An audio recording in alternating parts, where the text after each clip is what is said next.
9 stops are printed on the card clipped to my grip. I punch 10.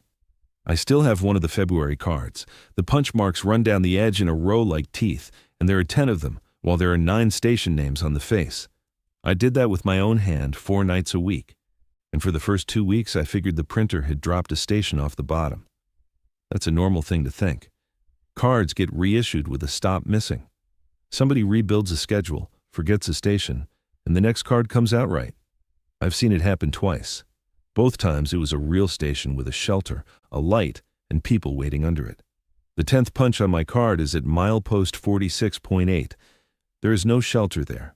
No light, no sign, no crossing, no siding, and nobody has any business being within 31 miles of it. I need to tell you something about that stop. I worked this same train 8 years ago. One bid period, about 5 months, and the engineer I had then made the stop at 46.8 every night. The first time I came back through the door to ask about it, he told me to stay in the head end and drink my coffee. So I stayed in the head end and drank my coffee, 5 months of it. I never asked him a second time. I liked that job. That's the part that sits worst. It was easy money and short hours, and I was home by 9 in the morning. And I have exactly one clear memory of the whole 5 months, which is a doe standing on the ballast up by milepost 51 and not moving until we were almost on her. I'm a conductor. 22 years, most of it freight, which is where I would still be if my home terminal hadn't gone dark in November.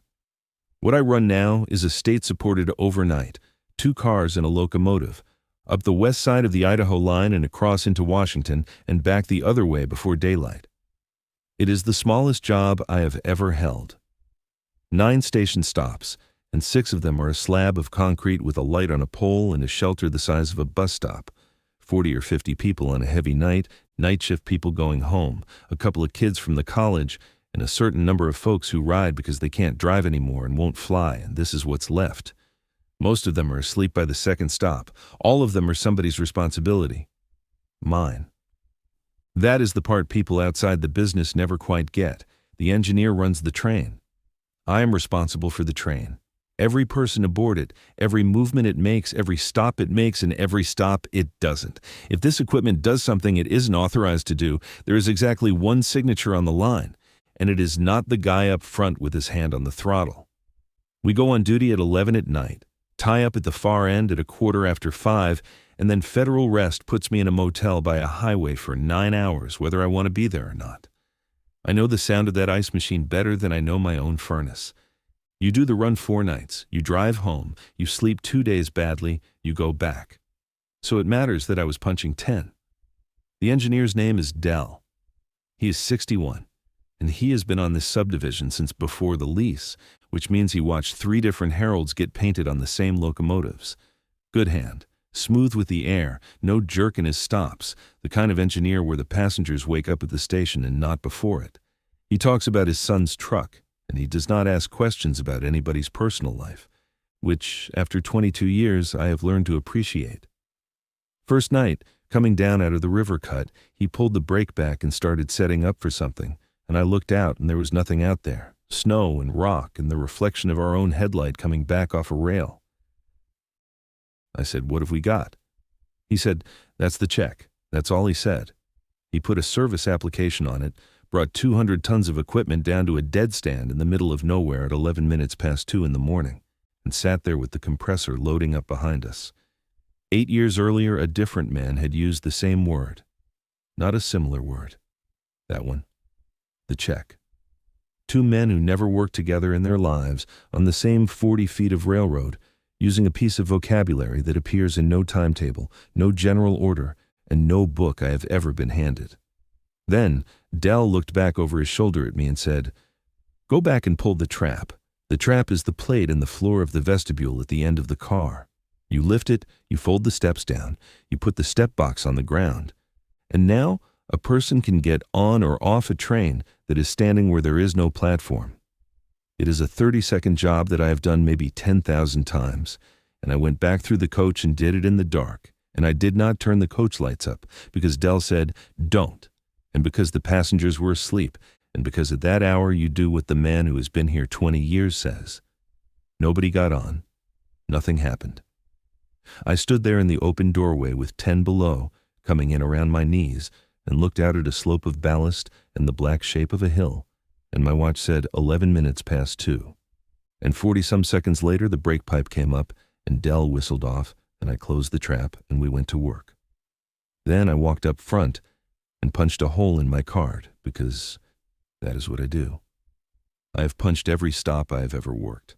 It is a habit from freight, where nobody believes you about anything unless you wrote it down at the time, and I keep it because it is the only thing on this railroad that is mine.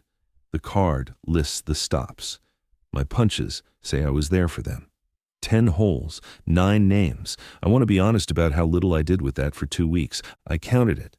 That is my whole trade, counting, and I am good at it in a way that is not interesting to anybody. I can walk a coach in the dark and tell you how many are riding without waking one of them up. When the count and the paper disagree, my instinct is to trust the count and let somebody in an office worry about the paper. So I trusted the count.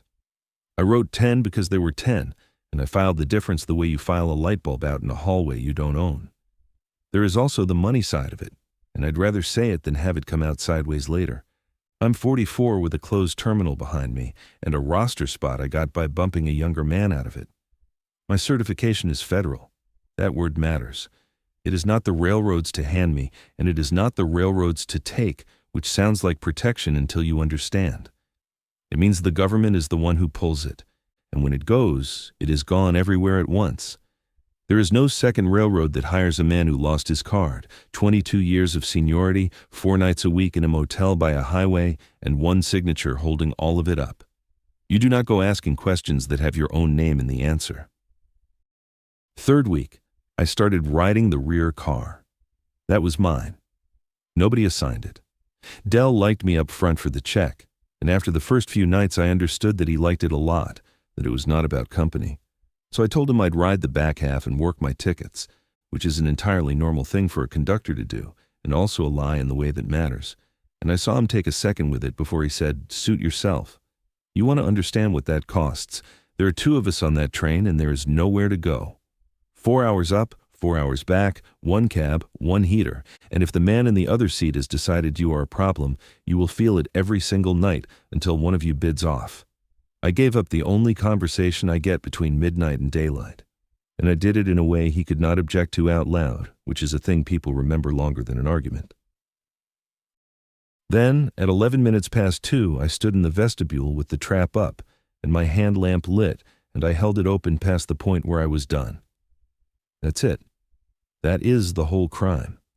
A lamp on in an open doorway for about 8 extra seconds at a place where there was nothing to see, and I could feel the air coming up through the floor, and I could hear the compressor working, and I knew Dell was watching the door light on his panel and counting. When I got back up front, he didn't look at me. He said, "You're going to want to be careful with that lamp." I asked him, "Careful how?" He said, "It's a check. We stop, we look, we go. Don't make it a bigger thing than it is, because it isn't a thing at all until somebody writes it down." That was the friendliest warning I have ever gotten. He said it in a normal voice with his hand on the throttle and his eyes on the railroad, and then he did not say another word for 11 miles. And I sat there in a cab with a man I had known for 3 weeks and understood that I had just used up whatever I had with him. The next night I got down on one knee in the vestibule with the lamp on the floor, and that is when I quit being able to file it. There was ballast grit on the plate. Angular gray crush, the size of coarse salt, tracked in and stamped flat in the shape of the front half of a shoe. Not my boot. I put mine down next to it to be sure, and mine is wider and the tread is deeper, and mine had snow on it, and the other one had not. And running through the grit from the doorway toward the inside of the car, 2 parallel lines, the pressed clean kind you get from a small hard wheel rolling under load. I spread my hand out across them, thumb to little finger, and got 22 inches, near enough. They came in over the sill, turned slightly, and stopped at the edge of the plate where the carpet starts. Nobody had gotten off my train at 46.8. I had been standing in that doorway myself for 3 weeks, and I knew that for a certainty. Something had gotten on. The grit had to have come from somewhere, and the somewhere was me. 2 weeks I rode the head end for the check. Dell wanted it that way, and I let him have it, And every one of those nights I pulled the trap on the rear car and then walked up through the coach and sat down in the cab with my coffee while the compressor loaded. 40, 50 seconds with the steps down and nobody in that vestibule. Then, the third week, I started standing in the doorway with a lamp lit, and nothing happened. And I had been telling myself that meant nothing happens. That is not what it meant. It meant nothing happens when a man with a lamp is standing in the door. I sat with that in the motel the next afternoon and did not sleep much. 9 hours of federal rest, blackout curtain, the ice machine cycling every 40 minutes, and me on top of the bedspread doing arithmetic about a doorway. What I kept getting stuck on was that whoever it was had waited. 2 weeks of a new conductor and a lamp in the door, and they did not force it, and they did not quit. They just took the nights I gave them. So the next night I did it on purpose. I pulled the trap, and then I made a point of walking up the aisle where anybody outside could watch me go, and I sat in the cab for the whole stop and drank coffee I did not want. Dell was pleased. He talked about his son's transmission and how the boy would not take it to a shop. Before I went up, I counted the coach. 9 riding, and I want to be clear that 9 is not a guess. I had punched 9 at the last station, and I had walked past all 9 of them twice. And in the dark you count shapes, and you count breathing, and after 22 years, you are not wrong about a number that small. When the brake pipe came up and we were rolling again, I went back and closed the trap and walked the aisle, and I counted 11. There was fresh grit stamped on the plate. The 2 clean parallel lines ran off the plate and up the aisle 4 feet and stopped. 2 more shapes in the last row on the left with a blanket over them and their heads down. And the thing I did next is the reason I'm telling this at all. I stood there with my hand on the lamp and I did not turn it on. I looked at the back of a blanket for about 10 seconds and then I went up front and punched my card. 10 holes, 9 names. That card stopped being a paperwork mismatch that night. I had a punch mark for every stop I had worked in 3 weeks, and for 2 of those weeks, the punch at 46.8 was the only mark anywhere on this railroad that said 2 people got on a train. No ticket, no lift, no manifest, nothing in a system, nothing with a name on it. Just a hole I made in a piece of cardstock with a tool the company gave me. And somewhere in a box in my basement, there are 5 months of cards from 8 years ago with 10 holes in them, and I have never once needed to go look at them to know that.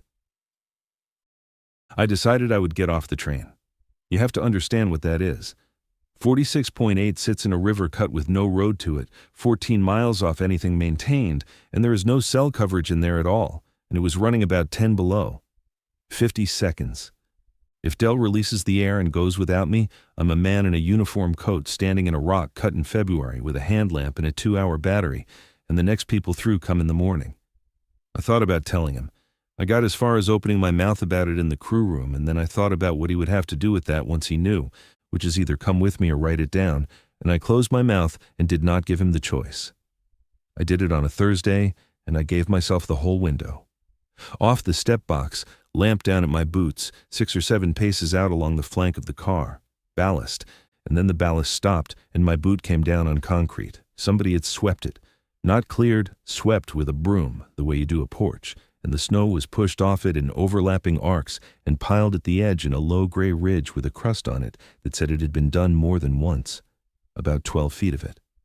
At the far end there was a lip of concrete 1.5 feet high, with the rebar showing through where the frost had taken the face off. A platform edge. Not new and not abandoned either, because abandoned things do not have brooms. In the weeds past the end of it, there was a mound with a blue poly tarp over it, held down with 4 chunks of ballast at the corners. I got the corner up with one hand and put the lamp on it, a folding wheelchair with the seat cinched flat and the footplates up. 2 wool blankets in a contractor bag, a 5-gallon bucket turned upside down, and next to that, tire tracks in the frozen mud coming in from the direction of the crossing, cut deep, one set over the top of another set over the top of another. 50 seconds is not long when you are on your knees under a tarp. Dell had the air up before I was on the box, and I got the last step with about 8 to spare, and my hands were bad enough that closing the trap took me 2 tries. There's a moment in there I do not enjoy remembering, which is the sound of the brake pipe charging while I was still out in the weeds, and how fast I moved, and the fact that I was not thinking about the chair at all for about 4 seconds. Then I got on the radio and told the dispatcher I had walked the train for a wheel I thought I heard, and that I found nothing, and that we were leaving milepost 47 at 2:13. That call is recorded. It sits on a server somewhere until somebody wants it, and there is no version of the rest of my life where I get to take it back.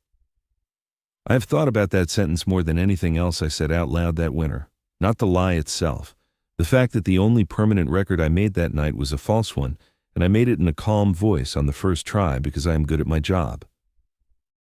For about a week I had an explanation, and I want to give it a fair hearing because it was a good one, and part of it was true. There used to be a station there. That is not a theory. That is a fact, and Dell gave it to me himself when I finally said the word platform out loud in the cab. He said, sure, there was a depot in there. It served the state place up the road, and it burned when he was a young man. Mid-90s, he thought. He said it the way you tell somebody where a diner used to be, and then he asked me if I wanted the last of the coffee. So here's what I had. An old station site, still with a slab. Somebody with a legitimate reason to be up that ranch road. A contractor, a high rail crew, some arrangement with the state left over from before the lease. A stop that got authorized once by somebody and never got taken off. A chair and blankets cached out there because whoever uses it is old or hurt and it is 10 below and they are not going to stand around waiting. That is not a stupid theory. Railroads are full of that. There are things on every subdivision that exist because a man in 1978 made a phone call and the man is dead and the phone call is gone and the thing is still there and you do not get to argue with it. I have flagged past a signal my whole career that protects a crossing to a mill that closed before I was hired. Nobody takes it out. Taking it out costs money and leaving it costs 40 seconds. I liked that explanation so much I stopped counting the coach for 4 nights. It covered the slab. It covered the broom, the tarp, the tire tracks, and it covered Dell, who is not a liar and who told me the truth about the depot the first time I asked him a direct question. What it did not cover was 2 shapes under a blanket in the last row of my coach, riding my train over a state line with my punch mark as the only proof they existed, and no name attached to either one of them anywhere in the world. The following Tuesday, I brought the coach lights up. I did it at speed, 20 minutes after the check, in the middle of the dark stretch where there is nothing outside the windows to look at. I put my thumb on the switch and I brought them up all the way, and I did it because I had run out of ways to be a man who had not looked. There were 4 of them in the last 2 rows. An old man in a hospital gown with a parka over it and no shoes, wool socks with the grip dots on the soles, a woman maybe 80 with a plastic bracelet on her wrist and her chin down and a cannula around her neck going to nothing. Another woman in the aisle seat holding her own elbow, and in the seat marked 4B, a woman with her eyes wide open, looking straight up at the light, holding a folded sheet of paper she had been holding long enough to soften the edges. Standing in the aisle beside them, with a plastic grocery sack in each hand, was a woman in her 50s, in scrubs and a barn coat. She did not run, and she did not lie.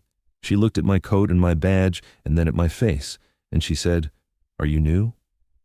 I said I had been on since November. She said, "Oh." And then she said, "I'm sorry.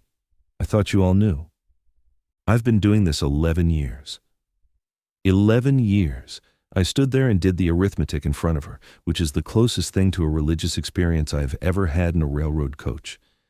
11 years back is 3 years before the bid period I held on this train. So there was no version where I had failed to ask about a stop.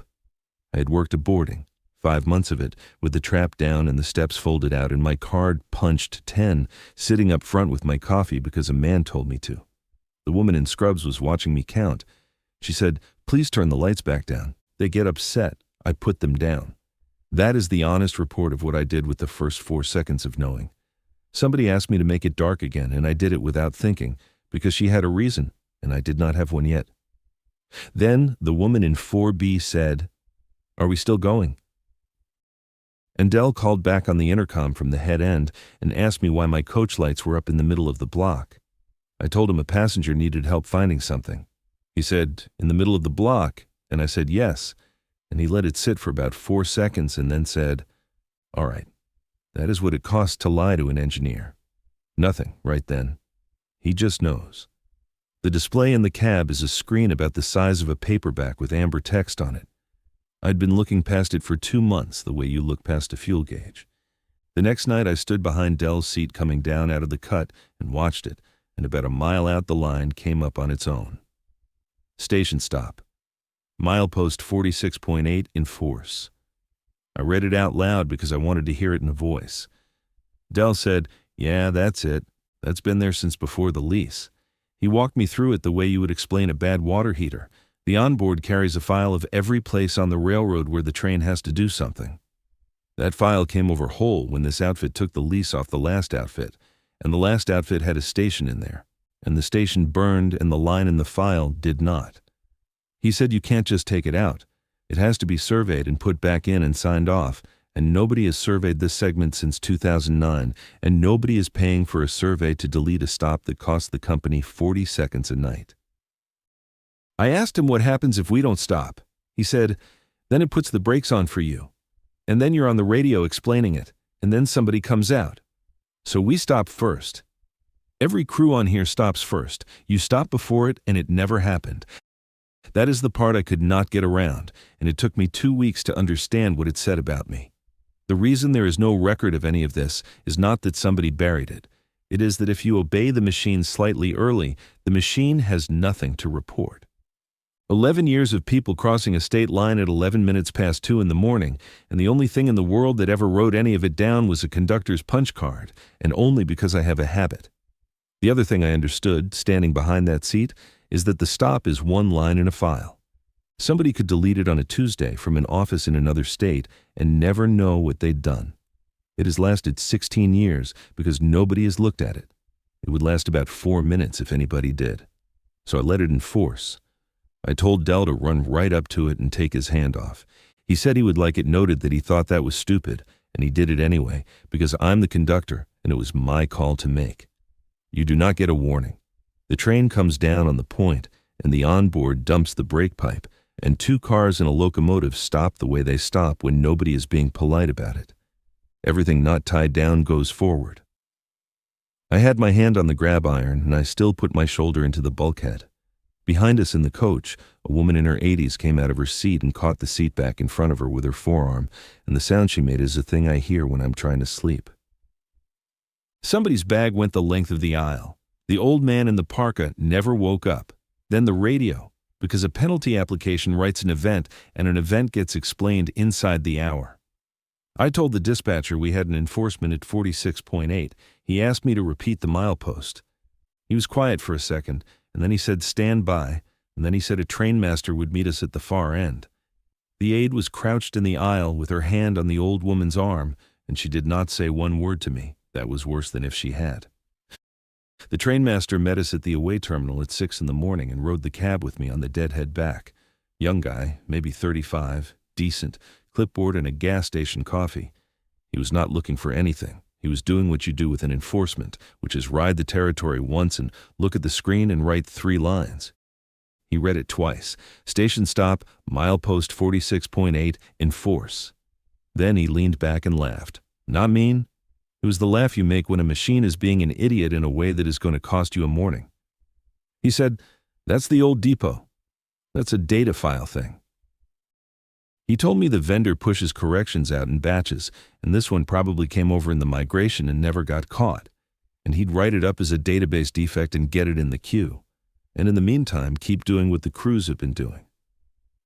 He asked me how long I'd been on the job. He asked whether the stop was making us late. He said, "Honestly, this is the 3rd weird one I've had off that file this year. There's a signal down south it thinks is a mile from where it is." Then he said, "We have anybody hurt?" And I heard the whole shape of the next 10 seconds open up in front of me. There is no passenger, there is no ticket, no lift, no manifest. If I say yes, there is a name and a plastic bracelet, and a woman in scrubs with a room over a laundry, and 11 years of transfers she is not licensed to make. There's also me, and there's also a recorded call about a wheel I never heard. I said no, nobody hurt. A bag came off a rack. He wrote that down and he got off at the shop track and shook my hand. And that is the moment I stopped being a man looking into something. He was not covering anything up. He did not know there was anything to cover. He looked at the same 4 words I looked at and read them correctly. And correctly. They say a data file needs cleaning, which means the only thing that has ever made this visible is a defect, and defects get repaired, and there is now a work order moving through a queue with my enforcement on the reason line. The aide sat down across the aisle from me the next night while the old man slept and told me the rest, because she can count too. Her name I am not going to say. She takes them from the private place up the ranch road, and they go to a facility on the far side of the state line. And the train is how, because a van run is 2 hours each way and gets billed, and a chair van gets billed, and an ambulance gets billed, and none of it gets billed if somebody walks down a hill and gets on a train that was going to stop anyway. She said she is not licensed for one thing she does out there. She said the room over the laundry comes with the job, and she is 56 years old. She said, when this gets looked at, it lands on me first, because I'm the one standing on the ballast. Then, she named the receiving facility. I know that name. My brother was moved there. He was 39 and he had a brain injury from a car, and he needed more than my mother could do at home, and the county moved him, and it was 8 years ago in February. February of the bid period I held on this train. I have the cards. I told you I have the cards. 10 punches, 9 names, 5 months of them in a box in the basement, and one of those holes is the night my brother came up out of a rock cut on a folding chair and got on the rear car of a train I was the conductor of, while I sat up front and drank coffee because a man told me to stay in the head end. He died 2 years ago. There is $11,000 and change left in the account my mother set up for his care, and I have never touched it, and I could not have told you why. The woman in 4B was aboard the following Tuesday. 76 years old, the aide said. Still had the folded paper. No next of kin listed on anything. Nobody calling about her at either end. There is a microphone in the cab 18 inches from my right hand, and everything that goes into it is kept. 20 seconds is all it would take. I keyed it once that night, coming across the flat where the reception is good, and I sat there with my thumb down and the channel open and Dell looking over at me. Then I let go of it and said, "Nothing, sorry." Thought I saw a light on the crossing, because I could hear how it goes. It ends the stop. It ends my card. It ends her job and her room. And the people do not stop moving. They go into a van at 2 a.m. with a driver and nobody else over a mountain pass in February, and there is no conductor anywhere in that. So I did the small thing instead, and I am not going to dress it up. At milepost 62, which is the last manned station on the Idaho side, I stood up in the aisle and told the woman in 4B that this was her stop. I put my hand out. She took it and stood up like she'd been waiting for somebody to ask, and I walked her down the aisle and off my train onto a lit platform in the state she started in. The aide stood in the vestibule with a grocery sack in each hand and watched me do it, and did not say a word. We were 4 minutes down leaving 62. Dell asked what that was, and I said a passenger detrained. He looked at me for a while and then made the time up over the hill and never mentioned it again. She was still sitting on the bench when the marker lights went around the curve. The warming room at 62 is a brick box with 4 benches and a radiator that knocks, and it is unlocked all night because the morning commuter uses it. That was the whole plan. I told her to stay inside and not go out for any reason, and I told her I would be back, and then I got on my train, because I had 22 more miles of railroad and 40 people asleep on it, and there is no version of me that leaves a train standing to have a conversation. She said, all right. She sat down on the bench and put both hands flat on top of her purse, and she did not ask me a single question, and I have thought about that more than I want to. We tied up at 10 after 3. I got cell service in the crew parking lot and sat in my truck with the heater going and called the county line for the Idaho side and got a recording twice, and the third time a woman answered at 20 minutes to 4. I told her I had a 76-year-old female at the depot in a town she knew, no next of kin, that she had come off a train, and that I could not tell her how she had gotten to the place where she got on. She asked me who I was. I said, I'm the conductor. There was a pause on that line I could hear the shape of. She was trying to decide what she had on the phone, and I do not blame her, because I would have been doing the same thing. She took the name of the depot and said somebody would come at 7 when the office opened. Then I drove back the 11 miles. Off duty, on my rest, in a uniform coat with somebody else's railroad on the sleeve, and I sat on the bench across from her from 4:15 until the sky started going gray over the grain elevator. The radiator knocked about every 90 seconds. She dozed sitting up with her chin down and woke herself and looked around and found me and went back down.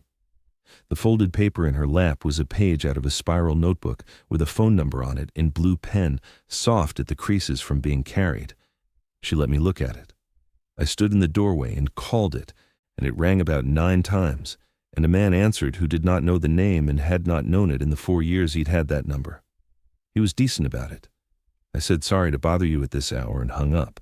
She watched me do all of that. Then she said, "That's all right," and patted the bench next to her, like I was the one who needed to sit down. The caseworker came at 7:10. Young woman, snow on her shoulders, good at her job, and being good at her job meant her first question was which county, and her second was who has custody. I did not have an answer to either one that was worth anything. She was careful about what she asked me, and I could see her deciding not to ask more, and I let her not ask.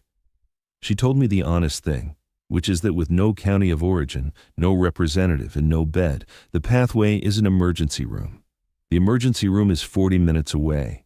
After that, it is whoever has a bed, and whoever has a bed might be back across the state line, because that is where the beds are. There is a private place 9 miles up the highway. I knew the name because everybody up there knows the name. They wanted an intake deposit in 2 months in advance, and they wanted it from somebody, and there is no form on this earth for a train conductor deciding that. I sat in their office at 8:20 in the morning with my coat over the back of the chair and wrote the check. $9,400 out of an account my mother opened in 2015 for my brother's care that still had $11,000 and change in it because he died and I never had the stomach to close it. The woman at the desk asked me what I was to her. I said I was the one who brought her in. She wrote friend because friend was on the list and the rest of it was not. That is the whole of my heroism. I moved a dead man's money 9 miles up a highway and bought 1 bed for 1 woman, and I did not say 1 word on the radio. And the next night the trap came down at 2:11, the same as always, and the aide was standing on the ballast with a grocery sack in each hand, and I put the step box out for her. She thanked me. That's the part I would take back if I could take back one thing. 3 weeks later, Dell told me the file got cleaned. He said it the way you'd mentioned that the shop finally fixed a wiper. The vendor pushes a refresh out to the onboards. It came down overnight, and the point at 46.8 came out with it, along with about 40 other corrections nobody will ever look at. My defect got closed. Somebody in an office in another state got a small satisfaction out of closing it. There is a line in a system somewhere that says the condition was resolved, and it is true. We came down out of the cut that night doing 49 miles an hour, and Dell never touched the brake. I was standing in the vestibule with the trap latched down and my hand on the door glass because I had gotten there early out of habit, and the hill went by, and the slab went by, and there was nobody on it. That is what I want to say about the first night. There was nobody there. The apron was swept, and the snow was pushed off it in those overlapping arcs, and the tarp was still weighted at the 4 corners, and the whole place went past my window in about 1.5 seconds, and it was empty. I stood in the dark with my hand on the glass and felt something I have no business calling relief. I never saw the aide again on my train. I do not know what she was told or who told her. I asked Dell once, and he said he hadn't seen her either, and then he said, "You did the right thing." And I let him think that, because explaining it would have cost him something, and he has 2 years to go. The woman from 4B is still 9 miles up that highway. The place needed a name on the responsible party line, and mine is the name they got, so there is a form I sign on the 15th of every month and a bill under it. I go on Sundays, which are not my nights. 20 minutes, sometimes less. She does not know me, and I do not think she ever did. And the aide on that hall has me written down as a nephew, because nobody there had a better guess, and I have never corrected it. If I quit going, there is no name on her anywhere. I never found out what county she came out of, or who signed her out of the place up the ranch road, or what her name was on any paper before I put it on a check. I know one thing about the far side of the state line, which is what the aide called it, and I have no way to get anything else, because a conductor's whole world is a right-of-way 200 feet wide and the inside of a coach. 11 years, she said. She said it standing in front of me, and I did the math in a railroad aisle at 2 in the morning and got as far as the fact that 11 includes the 5 months I sat in the head end with my coffee. Then I stopped doing math.